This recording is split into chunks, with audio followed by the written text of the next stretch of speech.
Archana, what are you seeing? How are you seeing brands building crisis readiness in their organizations?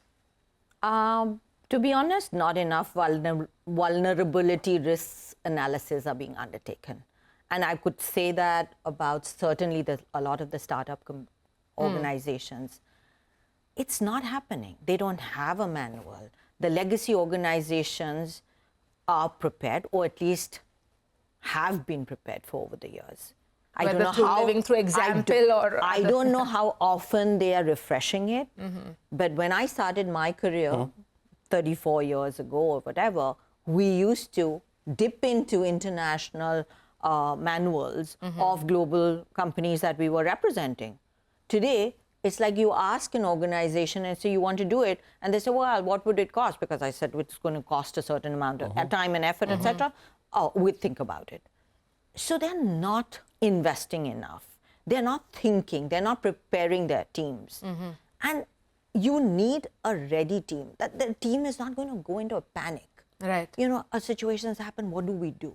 They don't know who to turn to. There isn't a lawyer on call. There isn't any. They haven't thought that internal communications is required. And how does an MNC executive change? Why should they read about it in the newspaper next morning? They should be told, communicate it first. These are very simple issues, which if you had a crisis communication team, or you would have trained them, you would have thought of, these are where my organization could possibly be slightly vulnerable. These could be holding statements that I could do to buy time. Yes. Right? Because when a crisis hits, you need to sort of first is mobilize. So what do you mobilize? Then you stabilize, and then you strategize. Now where is the mobilization? You don't know what to do. You don't have any way of stabilizing the situation, and that is what the manual contained. It had ready references. Let's say if I had a fire, I knew I needed to reach out maybe beyond an ambulance and beyond a fire brigade to maybe the local SHO. It had that. Right. It had a ready reference for somebody to just say, okay, my plant manager's not there, my administration manager's on leave, this is a number I could call. It's a red book that is gone missing in a lot of organizations.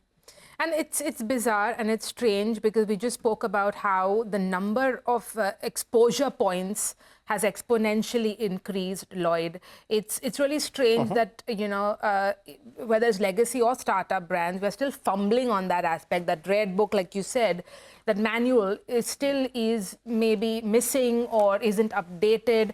Why is that, Lloyd? Especially given, you know, you speak to a lot of startups, you work with a lot of them, you mentor people, founders, and you talk to these teams. Why aren't they thinking about this more proactively? Because it could happen to anybody. And we've seen that, you know, whether it's Q-commerce, you know, videos of, you know, dark stores and the state of dark stores, or what we saw recently with, you know, with Air India and the disastrous crash and the response that came after, which was also criticized. And we're seeing all these examples, and we're seeing the damage it can do to brand reputation, business, just long-term perception. So tell me why are we still lacking on this front? So I'd say two things. I'd say the more established companies have sort of worked a protocol, and, you know, much like Archana said, you know, you first kind of mobilize, stabilize, and then move forward. I think a lot of them have got started with listening tools. How do you pick up the early stages of the crisis? The sooner you get to know of it, the quicker does your firefighting work. I'd certainly agree that a lot of startups tend to ignore it in their hierarchy of, you know, growth and customer acquisition. Somehow this falls a little well down in the priorities, and therefore are often caught flat-footed.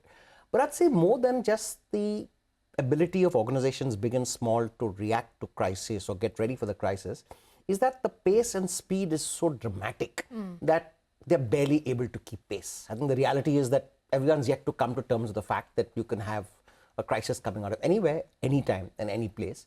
And two, it isn't right now still right up on the company's topmost agenda like it should be. And there I would say the larger companies have woken up to it. If you look at, let's say, listed entities, they have a risk management committee. Now, risk management committee till even 5 years ago, I'd say pre the pandemic, was largely financial risk. The slightly more advanced companies looked at cyber security risk, right? What happens if our computers get hacked or our data is leaked? I think only now they've woken up to the fact that risk could be social media. I mean, an employee, in his personal social media handle, where he proudly says, I work for XYZ Corporation, goes and says something that's politically volatile. And then suddenly there you have it. So I think we haven't really recognized that risk is now not just financial, or cyber. It just could be reputation risk and could arise from anywhere. And therefore, linked to that, and larger companies are right now, kind of waking up to it, is that it not only affects your company's morale, reputation, it affects the market capitalization. One bad hit, and you're talking of wiping off millions of market capitalization carefully built over years of quarterly profits and revenues and all the rest of it. I think, therefore, larger companies are now taking this seriously. It's a big part of a risk management committee's discussions. I think startups have some way to go, and I'd admit completely, I mean, it's just low in their priorities, but they have to wake up to it. But Lloyd, correct me if I'm wrong, they've got a business resumption plan. They're taking care of risk to the extent that their business doesn't get crippled in terms of supply chain, what is our backup, on all those parameters. But on the communication side, there is a gap. Oh, yeah. And that is what I think, to the extent that, how will it impact my customers? How will they lose confidence in my brand? That bit, I don't think has been thought through. Oh, absolutely. As it ought to be in this era of, a very active digital community. So great point Archana makes. I just want to add a point. I think you're absolutely right about that. But a few corporations, and I'd say largely consumer-led corporations, besides having a crisis management committee to actually look at potential risk and crisis that's coming in, they also have a plan where they have a bunch of loyalists and influencers who can kickstart in short time. Absolutely. Right? So the moment things are going a little haywire, besides what they put out, to the best of a company, but a company's point of view in a crisis is always discounted to the extent that it's the official spokesperson.